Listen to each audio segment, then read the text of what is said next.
수요 예배와 금요 기도회를 연합한 예배 준비 찬송 285장 준비 찬송 드리겠습니다. 285장입니다.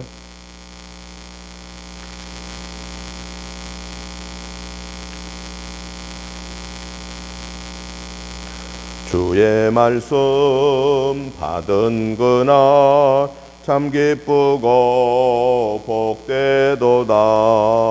이 기쁜 마음 못 이겨서 온 세상에 늘 전오라. 기쁜 날 주 나의 죄 다 씻은 날 늘 깨어서 기도하고 늘 기쁘게 살아가리. 기쁜 날 주 나의 죄 다 씻은 날 이 좋은 날 내 천한 몸 새 사람이 되었으니 이 몸과 마음 다 바쳐서 영광의 주 늘 섬기리. 기쁜 날 주 나의 죄 다 씻은 날 늘 기쁘게 기도하며 늘 기쁘게 살아가리. 기쁜 날 주 나의 죄 다 씻은 날 새 사람 된 그날부터 평안한 마음 늘 있어서 이 복된 말 전하는 일 나의 본분 삼았도다. 기쁜 날 주 나의 죄 다 씻은 날 늘 깨어서 기도하고 늘 기쁘게 살아가리. 기쁜 날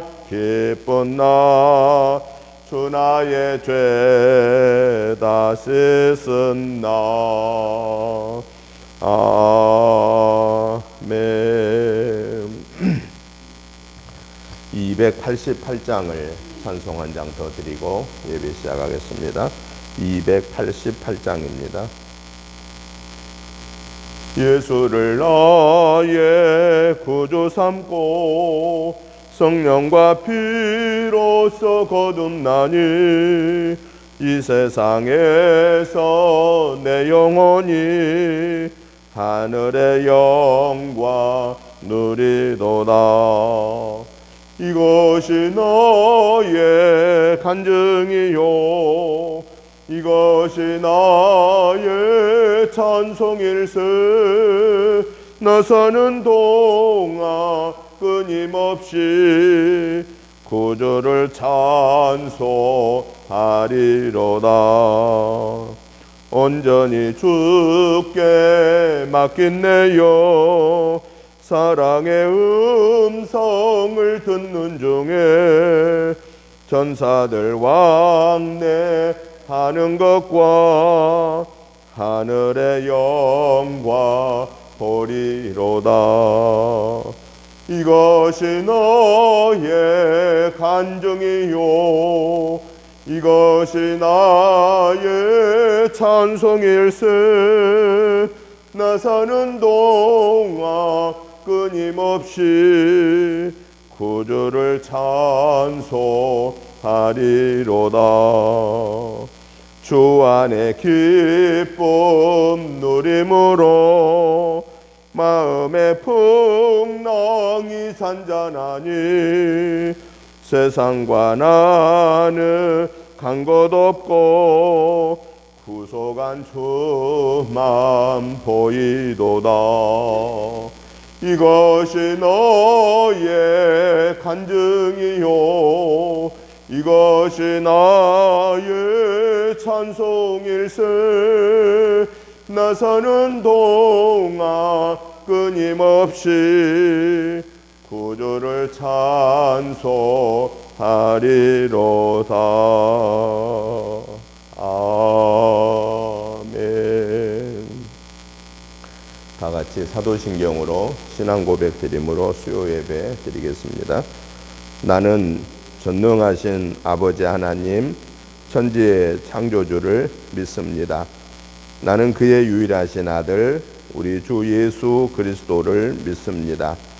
그는 성령으로 잉태되어 동정녀 마리아에게서 나시고 본디오 빌라도에게 고난을 받아 십자가에 못 박혀 죽으시고 장사된 지 사흘 만에 죽은 자 가운데서 다시 살아나셨으며 하늘에 오르시어 전능하신 아버지 하나님 우편에 앉아 계시다가 거기로부터 살아있는 자와 죽은 자를 심판하러 오십니다.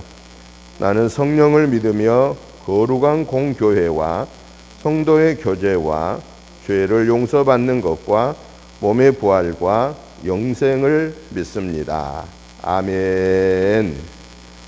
찬송가 292장 찬송 드린 후에 장혜자 권사님 기도해 주시겠습니다. 292장 찬송 드리겠습니다.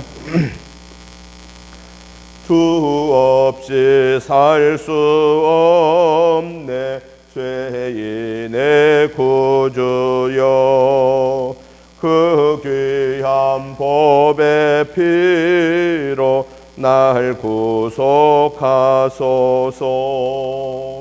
구주의 서롱으로 흘리신 보혈이 내 소망 나의 위로 내 영광 됩니다.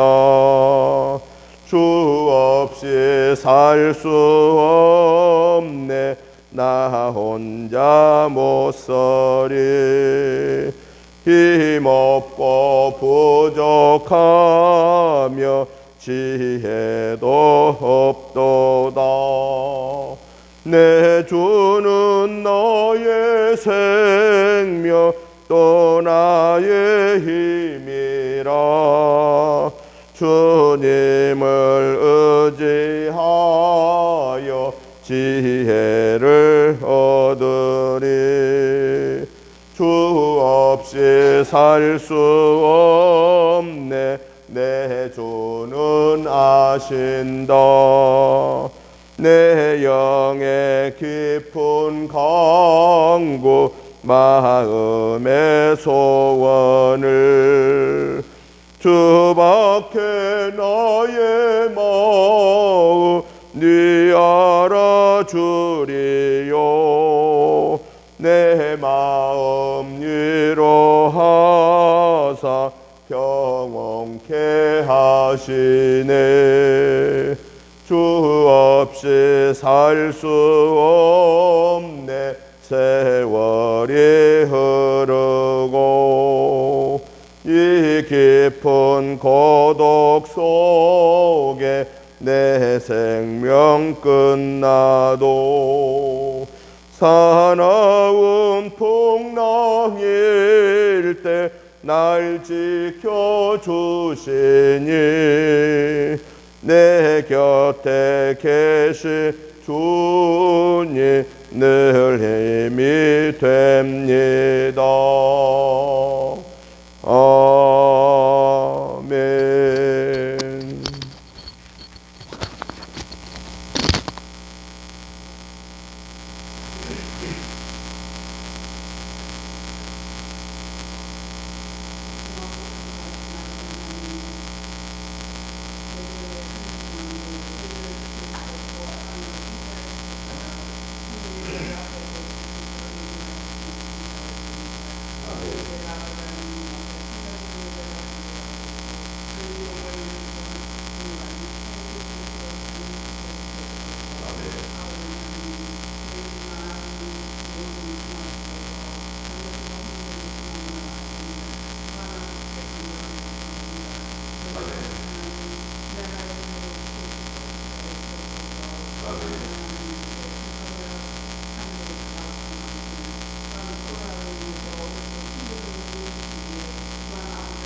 하나님의 말씀을 봅니다. 하나님의 말씀은 사도행전 22장 말씀 1절부터 30절까지를 우리 같이 한음성으로 보시겠습니다. 사도행전 22장 1절부터 30절까지를 우리 같이 한음성으로 보시겠습니다. 부형들아, 내가 지금 여러분 앞에서 변명하는 말을 들으라. 그들이 그가 히브리 말로 말함을 듣고 더욱 조용한지라. 이어 이르되, 나는 유대인으로 길르기야 다소에서 났고 이 성에서 자라 가말리엘의 문화에서 우리 조상들의 율법의 엄한 교훈을 받았고 오늘 너희 모든 사람처럼 하나님께 대하여 열심히 있는 자라. 내가 이 돌을 박해하여 사람을 죽이기까지 하고 남녀를 결박하여 옥에 넘겼노니 이에 대제사장과 모든 장로들이 내 증인이라.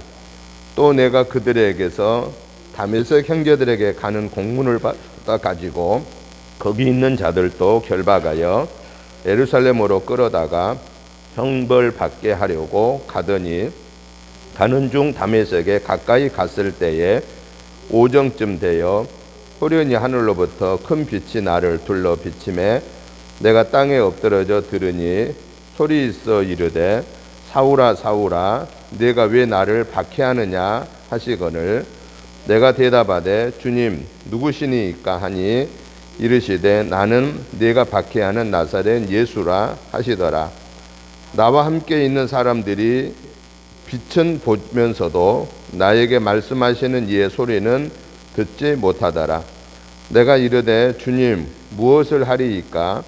주께서 이르시되, 일어나 다메섹으로 들어가라. 내가 해야 할 모든 것을 거기서 누가 이르리라 하시거늘 나는 그 빛의 광채로 말미암아 볼 수 없게 되었으므로 나와 함께 있는 사람들의 손에 끌려 다메섹에 들어갔노라. 율법에 따라 경건한 사람으로 거기 사는 모든 유대인들에게 칭찬을 듣는 아나니아라 하는 이가 내게 와 곁에 서서 말하되 형제 사울아 다시 보라 하거늘 즉시 그를 쳐다보았노라. 그가 또 이르되 우리 조상들의 하나님이 너를 택하여 너로 하여금 자기 뜻을 알게 하시며 그 의인을 보게 하시고 그 입에서 나오는 음성을 듣게 하셨으니 네가 그를 위하여 모든 사람 앞에서 네가 보고 들은 것의 증인이 되리라. 이제는 왜 주저하느냐? 일어나 주의 이름을 불러 세례를 받고 너의 죄를 씻으라 하더라. 후에 내가 예루살렘으로 돌아와서 성전에서 기도할 때에 황홀한 중에 봄에 주께서 내게 말씀하시되 속히 예루살렘에서 나가라. 그들은 네가 내게 대하여 증언하는 말을 듣지 아니하리라 하시거늘 내가 말하기를 주님 내가 주를 믿는 사람들을 가두고 또 각 회당에서 때리고 또 주의 증인 스데반이 피를 흘릴 때에 내가 곁에 서서 찬성하고 그 죽이는 사람들의 옷을 지킨 줄 그들도 아나이다. 나더러 또 이르시되 떠나가라. 내가 너를 멀리 이방인에게로 보내리라 하셨느니라. 이 말하는 것까지 그들이 듣다가 소리질러 이르되 이러한 자는 세상에서 없애버리자 살려둘 자가 아니라 하여 떠들며 옷을 벗어 던지고 티끌을 공중에 날리니 천부장이 바울을 영내로 데려가라 명하고 그들이 무슨 일로 그에 대하여 떠드는지 알고자 하여 채찍질하며 신문하라 한데 가죽줄로 바울을 매니 바울이 곁에 서 있는 백부장들어 이르되 너희가 로마 시민된 자를 죄도 정하지 아니하고 채찍질할 수 있느냐 하니 백부장이 듣고 가서 천부장에게 전하여 이르되 어찌하려 하느냐 이는 로마 시민이라 하니 천부장이 와서 바울에게 말하되 네가 로마 시민이냐 내게 말하라. 이르되 그러하다. 천부장이 대답하되 나는 돈을 많이 들여 이 시민권을 얻었노라. 바울이 이르되 나는 나면서부터라 하니 신문하려던 사람들이 곧 그에게서 물러가고 천부장도 그가 로마 시민인 줄 알고 그 결박한 것 때문에 두려워하니라. 이튿날 천부장은 유대인들이 무슨 일로 그를 고발하는지 진상을 알고자 하여 그 결박을 풀고 명하여 제사장들과 온 공회를 모으고 바울을 데리고 내려가서 그들 앞에 세우니라. 아멘. 기도하겠습니다. 살아계신 하나님 아버지 감사합니다. 3일의 생활을 하나님께 결산하면서 수요 예배를 하나님의 거룩한 전에서 또 가정에서 있는 곳에서 하나님께 예배드리는 이 수요 예배를 기뻐 받아 주옵소서. 하나님 아버지 저들의 3일의 여정 속에서 연약하여서 알지 못하여서 순간적인 욕심 때문에 마음속으로 입술로 행동으로 지은 허물 죄들을 예수 그리스도의 보혈의 피를 의지하여 회개합니다. 하나님 아버지 저들의 모든 허물 죄를 씻어 용서해 주옵소서. 주님의 보혈로 깨끗게 사함받게 하여 주옵소서. 그리하여 이 시간에 하나님 앞에 드려지는 예배가 하나님이 기뻐 받으시는 신령과 진정을 다하는 예배가 되게 하여 주옵소서.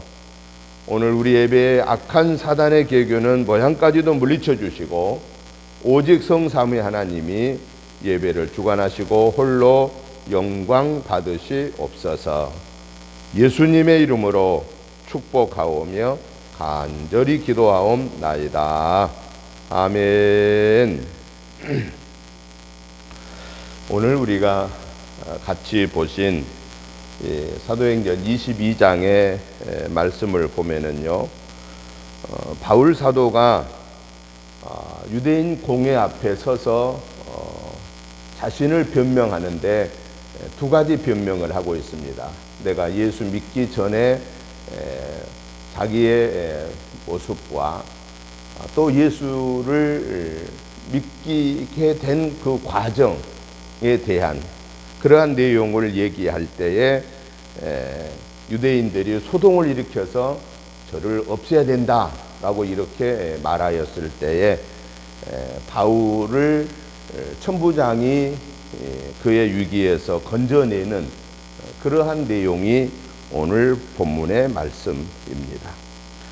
그래서 저는 오늘 이 본문의 말씀을 중심해서 바울의 변명이라고 하는 이런 주제로 오늘 말씀을 크게 두 가지로 정리해 보면서 말씀의 은혜를 받고자 합니다. 먼저 오늘 본문의 말씀을 통해서 우리에게 말씀하신 그 내용들을 한번 쭉 정리를 해보고요.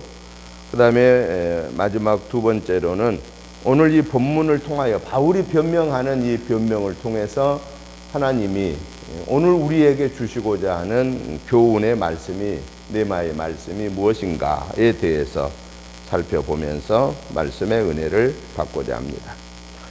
먼저 오늘 본문의 말씀의 내용을 정리를 해보면은 크게 세 가지로 정리를 해볼 수가 있습니다. 먼저 1절부터 21절에서는 바울이 유대인들에게 두 가지 사실을 변명하고 있는데, 첫째는 자신이 예수님을 믿기 전에 유대인으로서의 자기 삶을 얘기하고 있고, 또 하나는 유대인이었던 자기가 어떻게 예수님의 복음을 전하게 되는가 하는 것을 말씀하시고 있는데, 얘기하고 있는데요. 먼저 바울은 예수님을 믿기 전에 자신의 삶을 1절부터 5절에서 뭐라고 얘기하냐면은 나는 유대인이다. 그리고 나는 길리기아 다소에서 태어났다. 유대인이란 말은 나도 너희들하고 똑같다 그 말입니다. 유대인 회당에서 지금 유대인들한테 얘기한 거니까 나는 유대인이다. 그리고 난 길리기아 다소에서 태어났고 나는 그 성에서 자랐고 가말리엘 문화에서 조상들의 율법의 엄한 교훈을 받았고, 그리고 모든 사람들처럼 하나님의 이 율법의 말씀에 난 아주 열심히 있는 사람이었다. 그리고 내가 이 예수의 복음을 전하는 사람들을 박해하는 데 앞장섰고, 죽이는 데 앞장섰고, 옥에 가다 놓는 데 앞장섰고, 심지어는 내가 다메섹 도상에 숨어있는 그리스도인들을 모두 잡아다가 이 예루살렘에서 처형하는데 그 일을 내가 앞장서서 가던 사람이었다 라고 얘기를 합니다. 이게 자기 자신이 예수님의 부름을 받기 전에 유대인으로서의 삶을 정리하고 있고요. 그 다음에는 6절부터 21절에서는 이러한 자신이 어떻게 내가 이제 예수의 복음을 너희들에게 변명하고 있는가에 대해서 얘기하는데, 한마디로 말하면은 내가 이 자리에서 여러분들에게, 유대인 형제인 너희들에게 내가 예수의 복음을 전하는 것은 그것은 내가 하고 싶어서 하는 것이 아니다. 내가 지금 이 자리에 서게 된 것은 바로 그 예수님이 나를 부르셨기 때문이다 라고 이야기를 합니다. 그러면서 자신이 마지막 그리스도인들을 다메섹에 숨어있는 그들을 잡아서 처형하기 위해서 가는 중에 내가 예수의 부름을 받았고 비침을 받았고, 그리고 너는 왜 나를 핍박하느냐라고 그렇게 말씀을 들었고, 그때 거꾸러져서 눈을 보지 못하게 되었고, 유대인 아나니아를 통해서 안수받은 말씀을 그분 앞에 가서 내 눈을 뜨라고 했을 때 그때 바로 눈이 뜨게 되었고, 그리고 내가 나중에 예루살렘에 가서 환상 중에 너는 이방인을 위해서 부름받은 자다라고 하는, 그리고 이 예수의 복음을 너희가 증거하기 위해서 너를 불렀다라고 하는, 그래서 내가 오늘 여러분들 앞에서 이 예수의 복음을 증거한 것은 내가 하고 싶어서가 아니라 하나님이 나를 그렇게 강권적으로 불렀다라고 그렇게 이야기를 합니다. 그때 22절부터 23절에 보면은 이 바울의 변명을 듣고 있던 유대인들이요, 어떤 일이 벌어집니까? 저 바울의 변명을 우리가 더 이상 들을 이유가 없다. 그러면서 유대인들이 소리를 지르면서 저는 없애버려야 할 자다. 저는 살려두어서는 안 될 자다. 그러면서 막 소동을 일으키며 그들의 막 옷을 벗어서 던지고 티끌을 막 공중에 내뿌리면서 발광을 하는 그러한 모습을 보이는 내용이 22절부터 23절의 내용입니다. 마지막으로 24절부터 30절에서는 이제 바울이 유대인들의 소요 앞에 상당한 그 생명의 위협을 받게 되었을 때에 이 소식을 전해 들은 천부장이 바울을 그들에게서 꺼내서 그 무리들 앞에서 다시 나오게 해서 오히려 자신의 영내로 바울을 끌어와서 신문하기 위했다. 저를 마구 때려라 라고 그런 명령을 내리고 그들에게서부터 다시 끌어내서 자기의 영내로 들어오게 합니다. 그때 바울을 결박하고 바울을 때리려고 했을 때 바울이 백부장한테 내가 유대인인데, 아니 내가 로마의 사람인 시민권자인데 로마 시민권을 죄도 벌하지 아니하고 채찍질을 할 수 있느냐라고 하는 얘기를 했을 때 이 백부장이 천부장에게 가가지고 저 바울이 로마 시민이라고 합니다. 그래서 천부장이 와서 확인을 하고 깜짝 놀래고 자기는 이 로마 시민권을 돈을 주고 샀는데 바울은 나는 남에서부터 로마 시민이라는 그 소리를 듣고 두려워하는, 바울을 결박했던 것을 두려워하고 그를 보호하고 있다가 그 다음에 다시 이 유대 그 회당에서 공회에서 대제사장들과 이 유대인 무리들을 앞에서 바울로 하여금 다시 변명하게 하는 기회를 주고 있는 내용이 오늘 이 본문의 말씀의 내용입니다. 그러면은 오늘 바울 사도가 유대인들 앞에서 예수님의 복음을 증거하고 그리고 그 소요가 일어나는 상황에서 천부장이 바울을 구해주는 이 과정을 통해서 하나님이 오늘 우리에게 말씀하신 그 교훈이 무엇일까라고 하는 겁니다. 네 가지로 말씀의 교훈을 살펴보려고 하는데요. 첫째는 전도자는 자신이 하나님의 부르심을 받았다라는 확신을 가지고 사역을 해야 된다라고 하는 사실입니다. 바울은 유대인들 앞에서요, 자기가 예수님의 부름 받기 전에 자기의 유대인의 모습을 분명하게 얘기했고, 그리고 그 다음에는 예수님을 만난 다음에 자기가 오늘 이 예수의 복음을 전하게 된 것을 분명하게 얘기를 했는데, 이렇게 바울 사도가 이 위기의 상황에서 분명하게 이야기를 할 수 있었던 것은 바로 바울은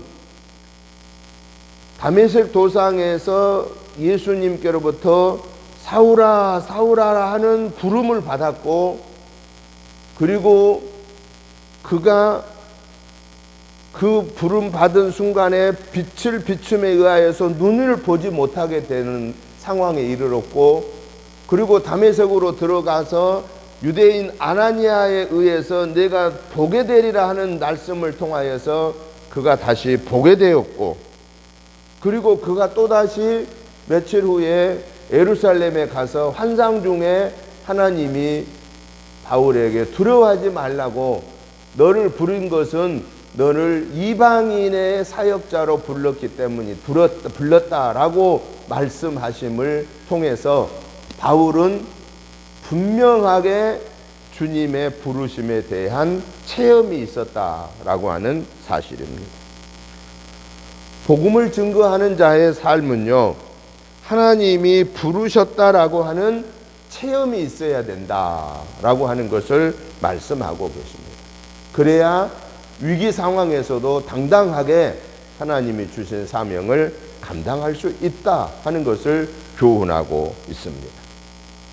두 번째, 오늘 본문을 통해서 우리에게 주시는 교훈은, 전도자는 하나님의 부르심을 받았다는 확신뿐만 아니라 그 하나님이 나와 함께 동행하고 계신다라는 그 분명한 날마다의 삶 속에서 하나님과 동행하는 삶을 사는 그런 체험의 신앙을 가지고 있어야 된다라는 것입니다.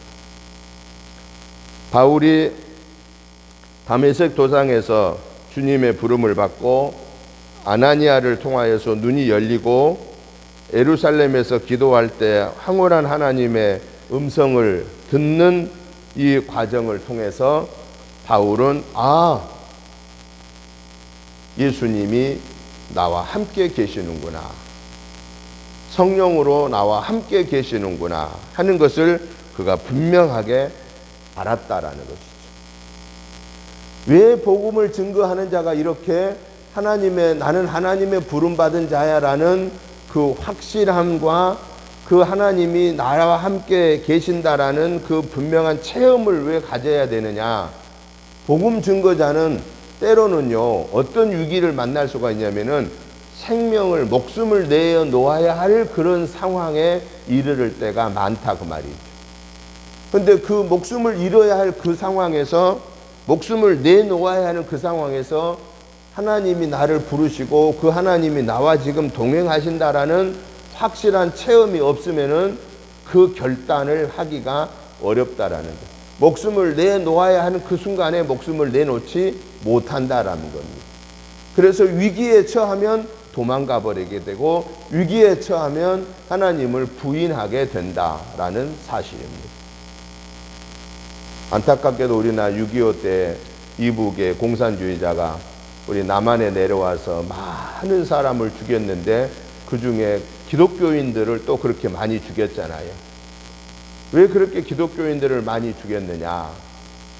기독교인들은 내세의 소망을, 천국을 소망을 하면서 사는 자들이고 하나님이 만왕의 왕이라는 사실을 믿고 사는 자들이기 때문에 그들이 숭배하는 공산주의자들의 당시에 김일성이가 하나님처럼 생각하는 그런 것을 가장 반대하는 자들이 기독교인이기 때문에 기독교인들이 자기들의 눈에는 가시처럼 여긴 거예요. 그래서 어떻게 하든지 없애야 되는데 없애는 방법을 얼마나 잔인하게 해서 처형을 했느냐. 예수님을 모른다고 하면 살려주고 예수님을 안다고 그러면 죽이겠다. 예수님의 사진을 땅바닥에 펼쳐놓고 이 사진에다 침 뱉고 이 사진을 짓밟고 지나가면 살려주겠고 그렇지 않으면 죽이겠다. 그렇게 협박을 했을 때에 믿음이 약한, 체험의 은혜가 없는 사람들은 그 순간을 모면하기 위해서 예수님의 그 초상화에 침을 뱉고 발로 짓이기고 지나갔지만은, 그러나 예수님의 부르심을 확신하고 그 하나님이 나와 함께 동행하신다는 사실을 확신한 믿음의 사람들은 그 믿음이 없는 자들이 행하는 그 모습을 보고 오히려 침을 닦고 예수님의 초상화를 깨끗하게 씻는 과정을 통해서 십자가의 길을 선택했다라는 사실입니다. 악한 이 악랄한 공산주의자들은 그 사람의 심리를 이용해서 그렇게 하나님의 대적을, 하나님을 대적하게 했던 것을 우리는 6.25라는 슬픈 과거 역사 속에서 보게 되고, 수많은 우리 그리스도인들이 순교당하는 그 모습을 우리는 기억합니다. 우리가 하나님의 말씀을 증거하는 데 있어서는 생명을 내놓아야 하는 그러한 위기에 처할 때가 있다라는 겁니다. 내가 목숨처럼 귀하게 여기는 어떤 무언가를 내려놓아야 할 때가 있다고 말입니다. 그것이 물질일 수도 있겠고, 그것이 어떤 명예일 수도 있겠고, 그것이 자기가 가장 중요하게 여기는 무언가가 될 수 있는데, 그런 것들을 주님을 위해서 내려놓아야 하는 그런 결단을 해야 할 때가 있는데, 누가 그 결단 앞에서 하나님 중심으로 설 수 있느냐? 하나님이 나를 부르셨다라고 하는 사실을 확신하는 사람, 그리고 하나님이 오늘 이 순간에 나와 함께 동행하고 계신다라는 그 확신을 갖고 있는 사람, 그 체험의 믿음의 사람만이 이 위기에서도 변함없이 하나님을 섬기고 사랑할 수가 있다라고 하는 것을 일깨워 주고 있는 것입니다. 오늘 우리는 우리의 믿음을 점검해 봐야 합니다. 주님이 내가 가장 중요하게 여기고 있는 것을 내려놓으라고 그랬을 때 내가 어떤 자세를 취할 수 있을까? 두말 없이 아멘 그러고 내려놓을 수 있을까? 아니면은 수많은 핑계를 댈까? 아니면은 아예 거역할까? 우리는 두려운 마음으로 우리의 삶을 점검해 보아야 한다라는 것입니다.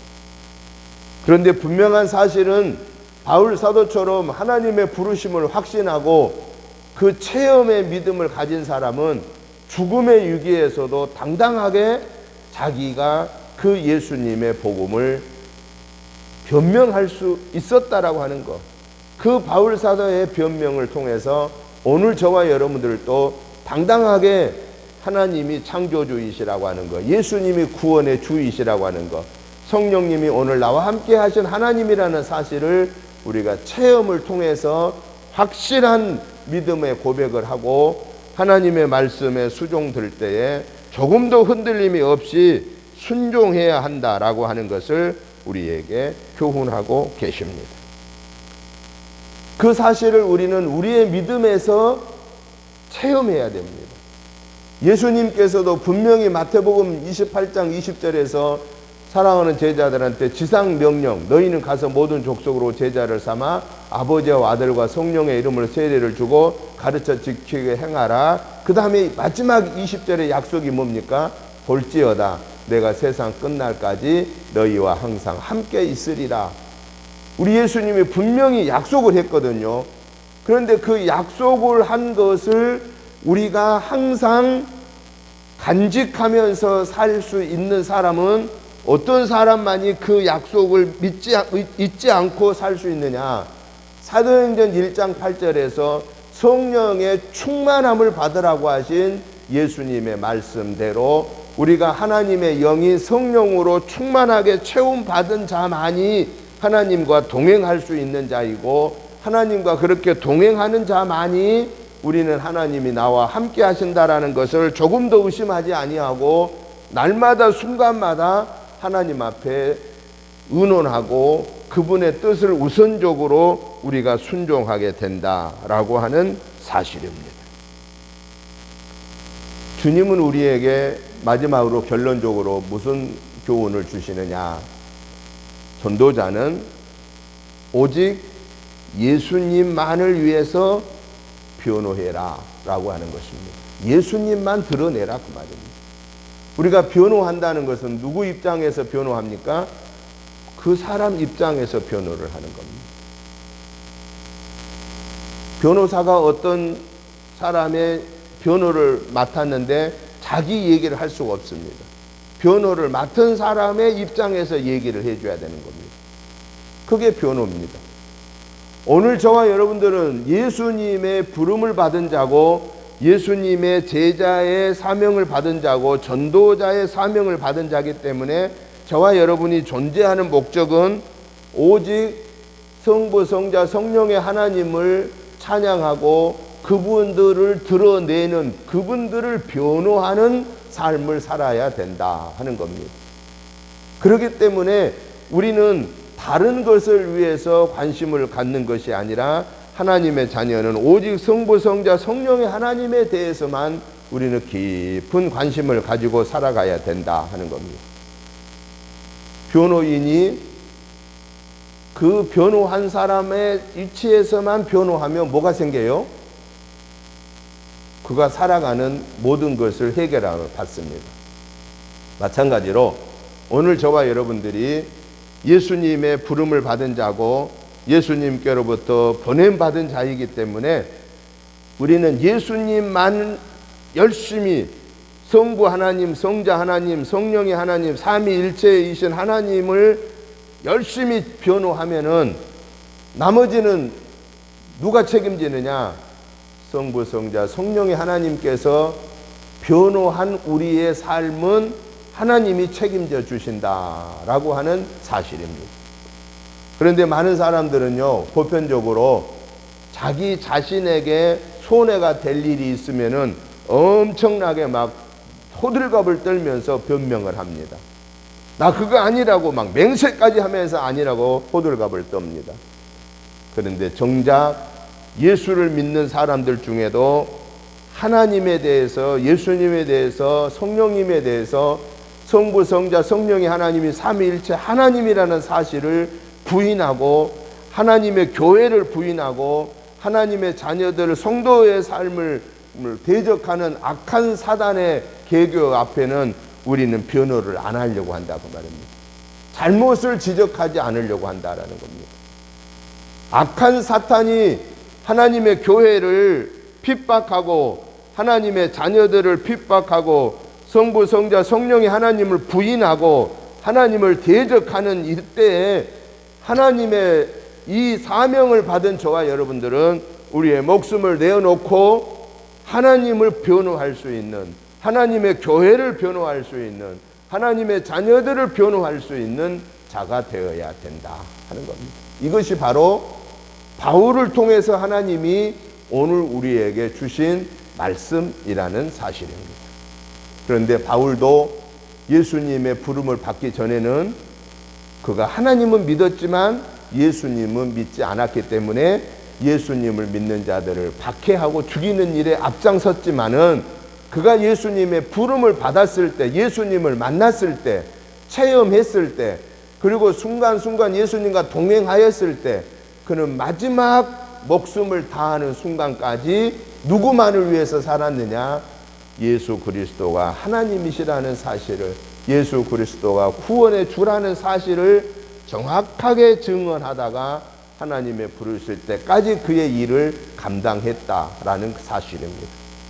그래서 바울 사도는 주님의 복음을 로마에 가서 증거하고 마지막 순교를 했지만은 바울 사도가 그 로마에 가서 예수가 하나님이십니다, 예수가 구원의 주이십니다는 이 유대인들의 강한 압박 앞에서도 예수는 하나님이십니다, 예수님이 구원의 주이십니다라는 이 복음을 전함으로 인하여서 유럽의 복음이 증거되고 그 유럽에서 복음의 씨앗이 맺혀지고 그 유럽에서 북미로 복음이 들어가고 미국에서 복음의 큰 빛을 발하고 그 복음의 확산이 아시아에 와서 다시 우리 대한민국 대표적인 나라를 통해서 세계의 복음 선교가 이루어지게 되었다라는 사실은 바로 성부, 성자, 성령의 하나님이 나와 함께 동행하신다라는 체험의 믿음을 가진 자를 통해서만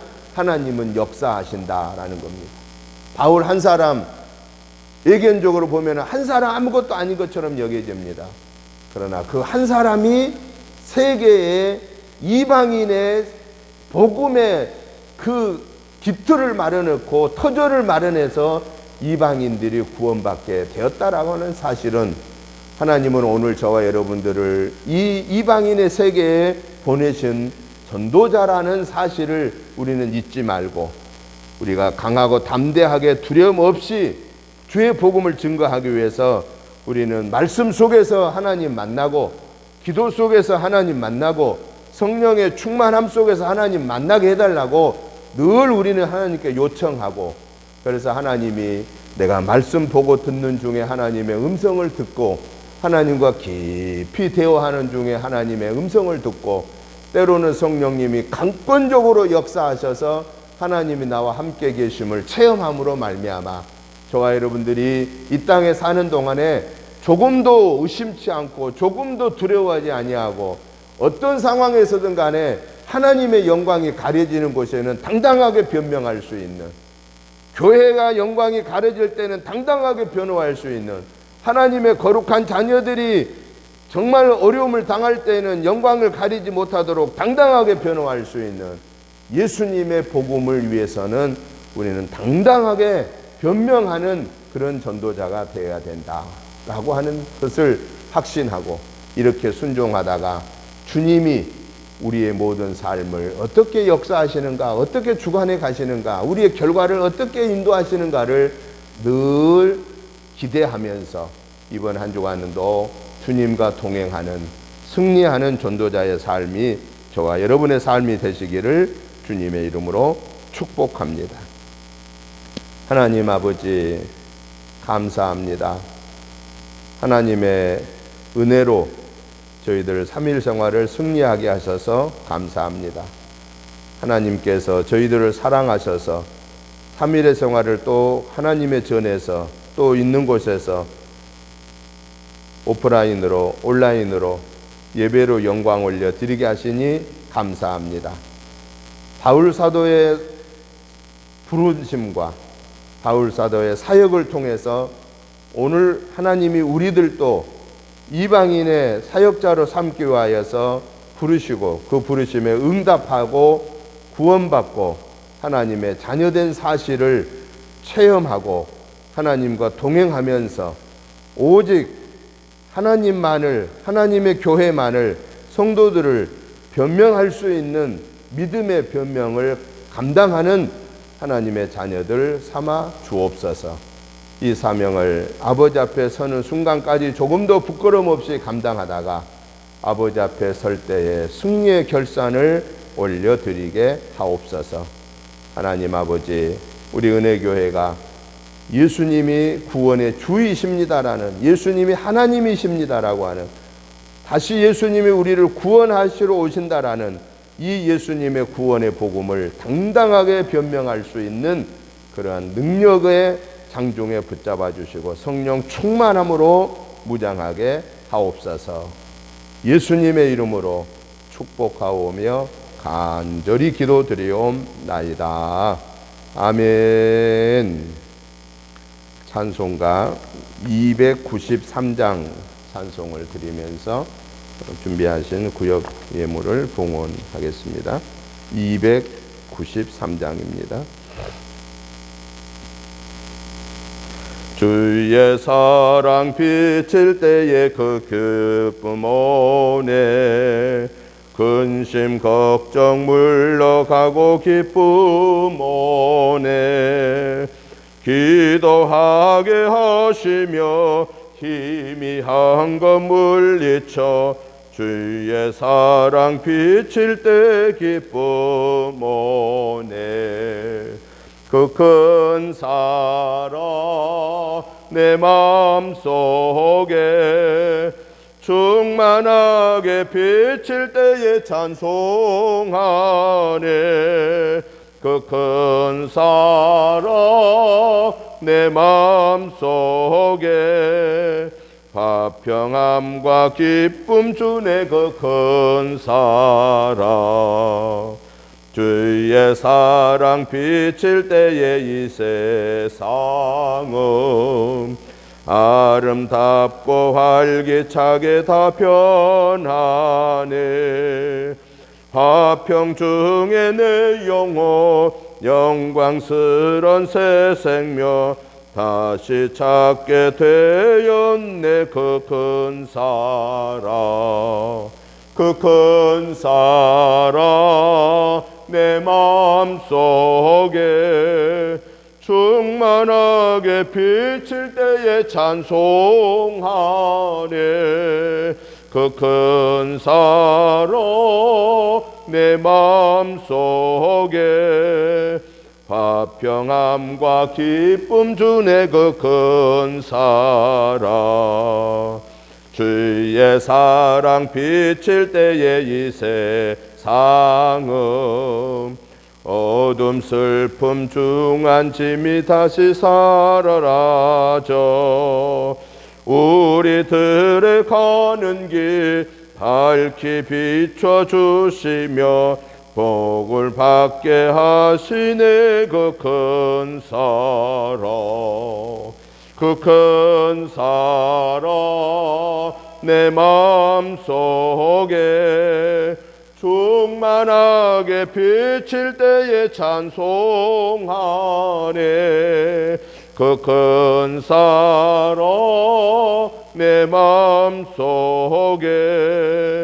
화평함과 기쁨 주네. 그 큰 사랑 주의 사랑 비칠 때에 그 정체가 찬란하게 우리 돌려서 비치겠네.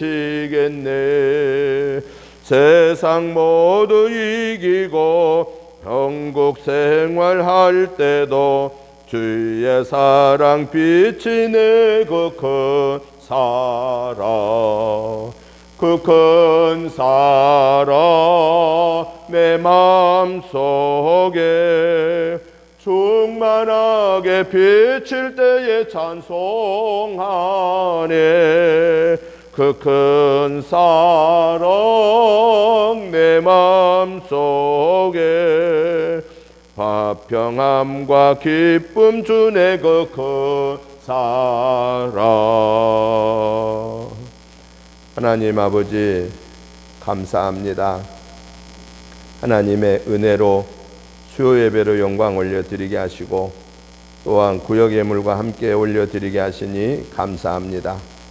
이 귀한 예물을 기뻐 받으시고 하나님 영광 후에 온전하게 쓰임받게 하여 주옵소서. 하늘의 복으로 땅의 복으로 풍성케 채워 주옵소서.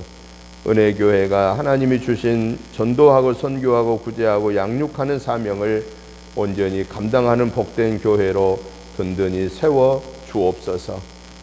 이제는 우리 주 예수 그리스도의 크신 은혜와 아버지 하나님의 지극하신 사랑하심과 성령님의 감동 감화 충만한 역사하심이 오늘 또 전도자의 사명을 받은 자로서 말씀 속에서 기도 속에서 성령의 충만함 속에서 하나님이 나와 함께 계심을 체험하고 날마다 순간마다 동행하며 하나님의 영광의 도구로 쓰임받아 승리의 결산을 올려드리기를 사모하는 저희들과 가정과 자녀손들과 직장 생업의회와 은혜재단과 이 지역과 나라와 민족 위에 이제부터 영원토록 함께 계시옵기를 간절히 축원하옵나이다. 아멘.